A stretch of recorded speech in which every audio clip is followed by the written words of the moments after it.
Audiolivro Patriarcas e Profetas na linguagem de hoje. Capítulo 26. Israel enfrenta dificuldades. Do Mar Vermelho, o povo de Israel iniciou sua jornada mais uma vez, guiado pela coluna de nuvem. Todos estavam cheios de alegria pelo novo sentimento de liberdade que desfrutavam, e porque todo o descontentamento que havia entre eles agora havia se acalmado.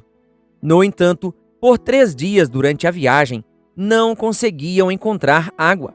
As reservas que trouxeram com eles tinham se acabado. Não havia nada para aliviar sua terrível sede, enquanto se arrastavam extremamente cansados sobre as planícies que ardiam com o calor do sol. Moisés, que estava familiarizado com aquela região, sabia o que outros ignoravam.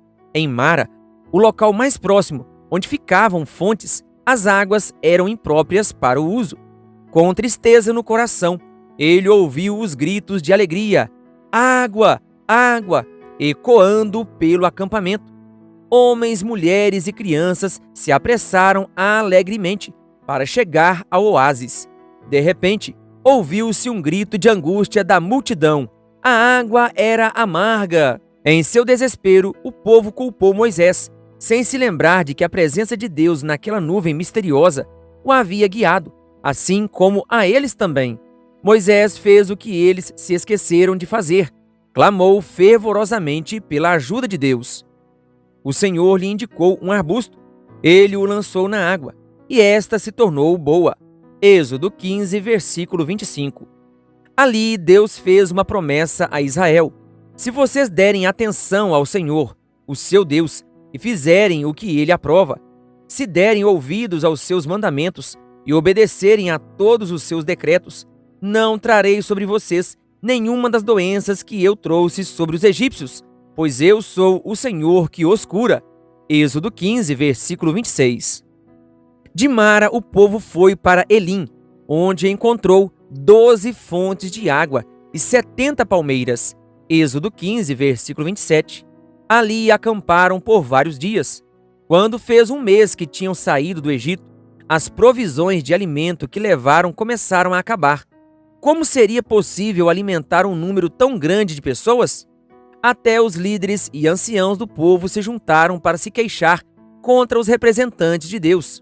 Quem dera a mão do Senhor nos tivesse matado no Egito. Lá nos sentávamos ao redor das panelas de carne e comíamos pão à vontade. Mas vocês nos trouxeram a este deserto para fazer morrer de fome toda essa multidão. Êxodo 16, versículo 3.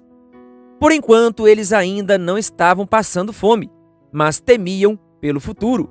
Em sua imaginação, viam seus filhos morrendo de fome.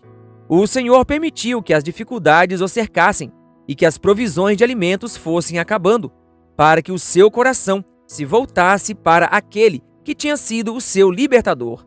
Se pedissem socorro a ele em sua necessidade, ainda lhes concederia provas de seu amor e cuidado. Era um pecado e falta de fé pensarem que eles ou seus filhos poderiam morrer de fome. Era necessário que encontrassem dificuldades e suportassem provações. Deus os estava tirando de um estado de corrupção e vergonha para ocuparem uma honrosa posição entre as nações e estarem em condições de receber sagradas responsabilidades. Se tivessem mantido a fé nele, diante de tudo o que havia sido feito pelo povo, teriam suportado com bom ânimo as dificuldades, a falta de alimento e até mesmo um grande sofrimento. Eles se esqueceram da bondade e do poder de Deus ao libertá-los da escravidão. Esqueceram-se de como seus filhos tinham sido poupados quando o anjo destruidor matou os primogênitos do Egito. Esqueceram-se também da grande demonstração do poder divino diante do Mar Vermelho. Esqueceram-se ainda de que seus inimigos, ao tentarem persegui-los, tinham sido todos submersos pelas águas do mar. Em vez de dizerem: Deus fez grandes coisas por nós, éramos escravos, mas Ele está fazendo de nós uma grande nação, falavam somente das dificuldades que encontravam na viagem e de quando terminaria sua cansativa peregrinação. Nestes dias em que vivemos, Deus deseja que seu povo examine as provações pelas quais passou o antigo Israel, para que aprenda como deve se preparar para a Canaã celestial. Muitos olham para os israelitas daquele tempo e se admiram de sua incredulidade. Acham que não teriam sido assim tão ingratos. Quando sua fé é testada, mesmo diante de pequenas provações, não demonstram ter mais fé ou paciência que o antigo Israel. Eles se queixam da maneira como Deus decidiu purificá-los. Embora suas necessidades presentes sejam supridas, muitos vivem em constante medo de que a pobreza recaia sobre eles e que seus filhos venham a sofrer. Em vez de os obstáculos os levarem a buscar a ajuda de Deus, afastam-se dele, permitindo que a ansiedade e o descontentamento os dominem. Por que somos ingratos e cheios de desconfiança? Jesus é nosso amigo. Todo o céu está interessado em nosso bem-estar. A ansiedade e o temor entristecem o Espírito de Deus. Não é a vontade de Deus que seu povo se sobrecarregue de cuidados. Nosso Senhor não nos diz que não há perigos em nosso caminho, mas nos mostra um refúgio que nunca falha. Ele convida o cansado e o que está sobrecarregado de cuidados. Venham a mim, todos os que estão cansados e sobrecarregados, e eu lhes darei descanso. Tomem sobre vocês o meu jugo e aprendam de mim, pois sou manso e humilde de coração, e vocês encontrarão descanso para as suas almas. Mateus 11, versículos 28 e 29. Em vez de viver murmurando e nos queixando, a expressão do nosso coração deveria sempre ser: bendiga o Senhor, a minha alma. Não esqueça nenhuma de suas bênçãos. Salmo 103, versículo 2. Deus conhecia todas as necessidades de Israel. Ele disse ao seu líder: eu lhes farei chover pão do céu. Êxodo 16, versículo 4. Foram dadas instruções para que o povo juntasse uma porção para cada dia e juntasse em dobro no sexto dia, para que fosse mantida a sagrada observância do sábado. Moisés deu à congregação a certeza de que suas necessidades seriam atendidas, que o Senhor daria a eles carne para comer ao entardecer e pão à vontade pela manhã. E acrescentou: quem somos nós? Vocês não estão reclamando de nós, mas do Senhor. Êxodo 16, versículo 8. Eles deveriam saber que o Altíssimo era o seu líder, e não somente Moisés. No fim do dia, o acampamento foi rodeado de vários bandos de codornizes, o suficiente para alimentar toda a multidão. Pela manhã, havia sobre o solo do deserto uma pequena substância redonda. Era branco como semente de coentro. Êxodo 16, versículo 31. Eles o chamaram de maná. Então Moisés disse: este é o pão que o Senhor lhes deu para comer. Êxodo 16, versículo 15. Os israelitas viram que havia alimento em grande quantidade para todos. O povo saía recolhendo o maná nas redondezas e o moía no moinho manual ou socava-o num pilão. Depois cozinhava o maná e com ele fazia bolos. Tinha gosto de bolo de mel. Números 11, versículos 7 e 8. Êxodo 16, versículo 31. Foi dito aos israelitas que juntassem um gomer, aproximadamente 3 litros, por dia, para cada pessoa, e que não deixassem nada para a manhã seguinte. A quantidade para o dia deveria ser recolhida pela manhã, pois tudo o que ficasse no solo derreteria com o calor do sol. Quem tinha recolhido muito não teve demais, e não faltou a quem tinha recolhido pouco. Êxodo 16, versículo 8. O sábado foi honrado. No sexto dia, o povo colhia 2 gômeres para cada pessoa. Os líderes perguntaram a Moisés por que estavam fazendo aquilo. Sua resposta foi: foi isso que o Senhor ordenou. Amanhã será dia de descanso, sábado consagrado ao Senhor. Assem e cozinhem o que quiserem. Guardem o que sobrar até a manhã seguinte. Êxodo 16, versículo 23. Assim eles fizeram, e viram que o alimento não se deteriorou. Comam hoje, disse Moisés, pois hoje é o sábado do Senhor. Hoje vocês não o encontrarão no terreno. Êxodo 16, versículo 25. Deus ordena que seu santo dia seja observado hoje, de maneira tão sagrada como foi no tempo de Israel. Devemos fazer do dia anterior ao sábado um dia de preparação, a fim de que tudo esteja pronto para as horas sagradas. Não devemos permitir que nossas ocupações venham a invadir esse templo sagrado de forma alguma. Deus aconselhou que se deve cuidar dos doentes nesse dia, que o trabalho que for preciso ser feito para proporcionar a eles conforto é uma obra de misericórdia e não uma transgressão do sábado. Mas todo trabalho desnecessário deve ser evitado. O trabalho que é negligenciado até o início do sábado deve ficar sem ser feito até o pôr do sol desse dia. Os israelitas testemunhavam um milagre triplo para impressionar a sua mente com relação à santidade do sábado.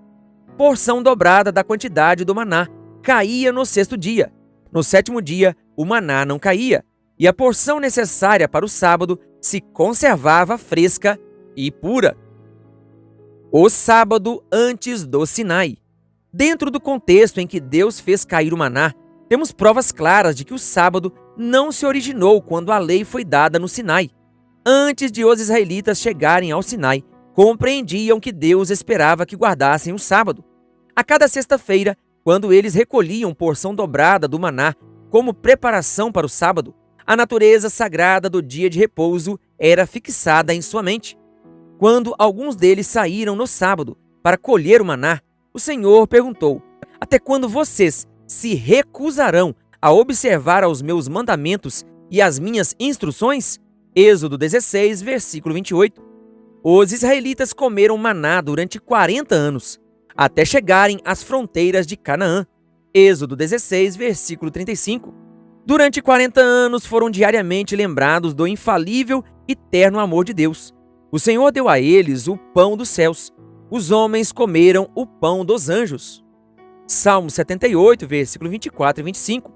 Isto é, o alimento que foi providenciado para eles pelos anjos. Eram ensinados cada dia que estavam tão amparados em suas necessidades, como se estivessem rodeados pelos ondulantes campos de trigo das férteis planícies de Canaã. O maná era o símbolo daquele que foi enviado por Deus para dar vida ao mundo. O próprio Senhor Jesus disse: eu sou o pão da vida. Os seus antepassados comeram o maná no deserto, mas morreram. Todavia, aqui está o pão que desce do céu. Se alguém comer deste pão, viverá para sempre. Este pão é a minha carne, que eu darei pela vida do mundo. João 6, versículos 48 a 51. Depois que partiram do deserto de Sim, os israelitas se acamparam em Refidim. Lá não havia água. Então, mais uma vez, eles não confiaram na providência de Deus. O povo foi se queixar a Moisés. Dê-nos água para beber, gritavam irados. Por que você nos tirou do Egito? Foi para matar de sede a nós, aos nossos filhos e aos nossos rebanhos? Êxodo 17, versículo 2 e 3. Quando a necessidade de alimentos foi suprida com abundância, eles se lembraram cheios de vergonha da sua incredulidade e prometeram confiar no Senhor no futuro, mas fracassaram na primeira prova de fé. A coluna de nuvem que os guiava parecia esconder um terrível mistério. Quem Moisés pensava que era? Qual era o seu objetivo ao tirá-los do Egito? Tinham o coração cheio de suspeita e desconfiança. No auge da indignação, os israelitas ameaçaram apedrejar Moisés. Água da rocha. Em angústia, Moisés clamou ao Senhor: que farei com este povo? Êxodo 17, versículo 4. O Senhor lhe ordenou então que chamasse os anciãos de Israel, pegasse a vara, com a qual tinha realizado maravilhas no Egito, e passasse à frente do povo. Então o Senhor lhe disse: eu estarei à sua espera no alto da rocha, do monte Horebe. Bata na rocha, e dela sairá água para o povo beber. Êxodo 17, versículos 5 e 6. Ele obedeceu, e as águas brotaram em uma corrente viva que supriu todo o acampamento. Em sua grande misericórdia, o Senhor fez da vara o seu instrumento para libertar o povo. Era o Filho de Deus que, velado pela coluna de nuvem, estava ao lado de Moisés e fez jorrar a fonte de água viva. Toda a congregação viu a glória do Senhor, mas se a coluna de nuvem tivesse sido removida, teriam sido mortos pelo grande esplendor daquele que nela se ocultava. A incredulidade do povo era tremendamente ofensiva, e Moisés tinha medo de que os juízos divinos recaíssem sobre eles. Ele deu àquele lugar o nome de Massá, tentação, e Meribá, contenda, que ficou como um marco para que o pecado deles fosse lembrado. A guerra contra Amaleque. Um novo perigo ameaçava os israelitas. Por terem murmurado tanto contra o Senhor, ele permitiu que fossem atacados por seus inimigos. Os amalequitas saíram contra eles e atacaram os mais fracos e cansados, que tinham ficado para trás.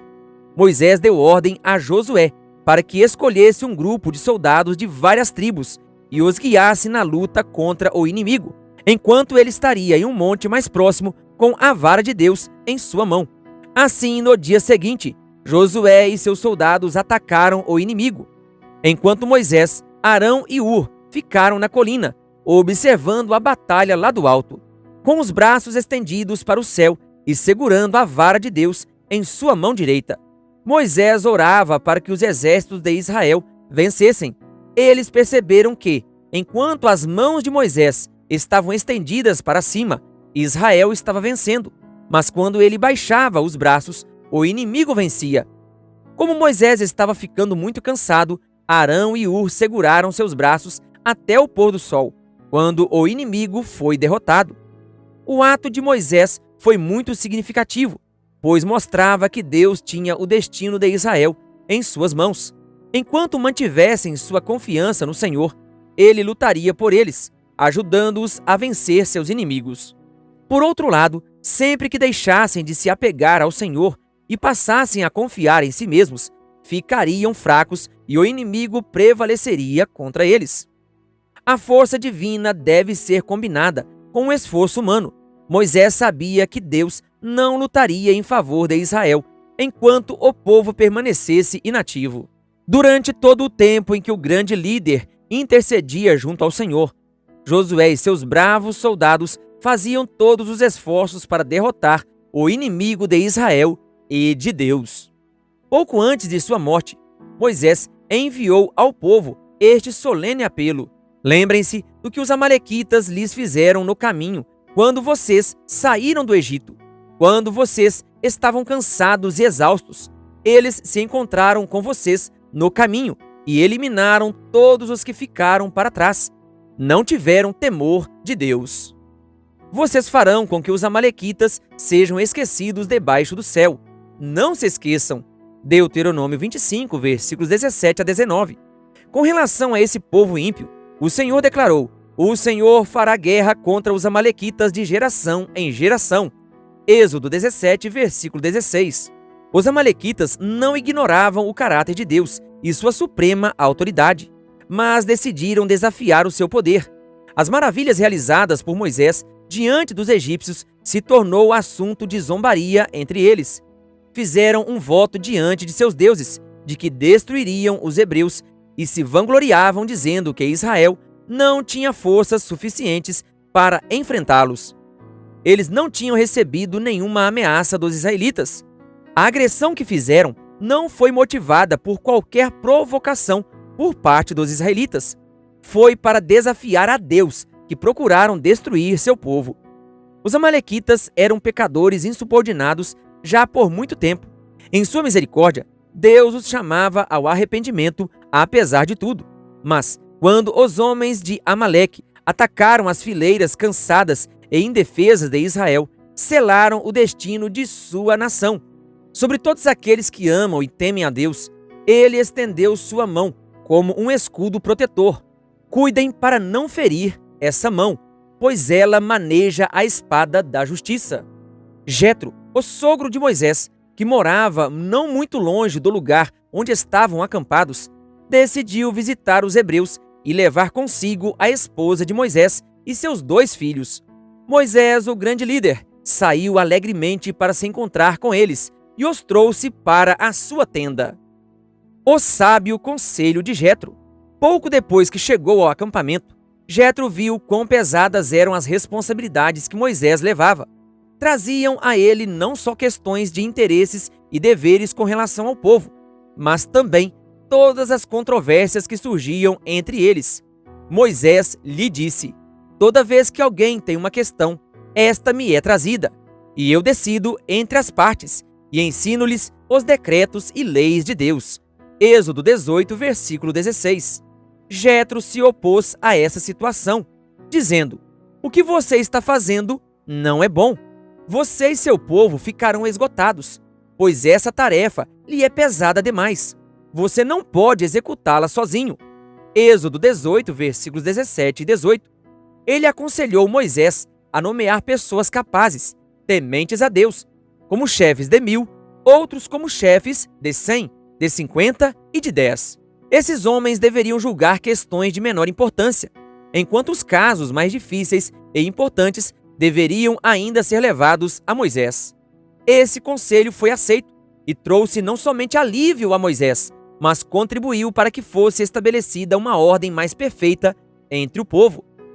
O fato de ter sido escolhido para instruir outros não levou Moisés a concluir que ele mesmo não necessitava de instrução. O líder escolhido de Israel ouviu com atenção as sugestões do piedoso e sábio sacerdote de Midian e adotou o plano por ele proposto. De Refidim, o povo continuou sua jornada seguindo para onde se movia a coluna de nuvem. A rota que fizeram os levou através de áridas planícies, íngremes encostas e desfiladeiros rochosos. Então se depararam com o Monte Sinai, que se erguia diante deles com solene majestade. A coluna de nuvem repousou sobre o seu cume, e o povo espalhou suas tendas pela planície.